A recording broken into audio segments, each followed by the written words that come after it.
v roku 2012. Očakávam veľké udalosti. Toto je jedna z nich.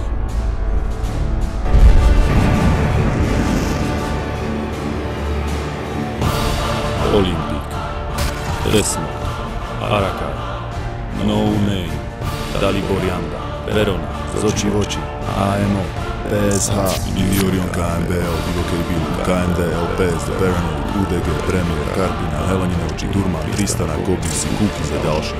Čas dopadu 20. až 21. júla 2012. Bod dopadu letisko Orlič. Cibula Fest, Československý festival.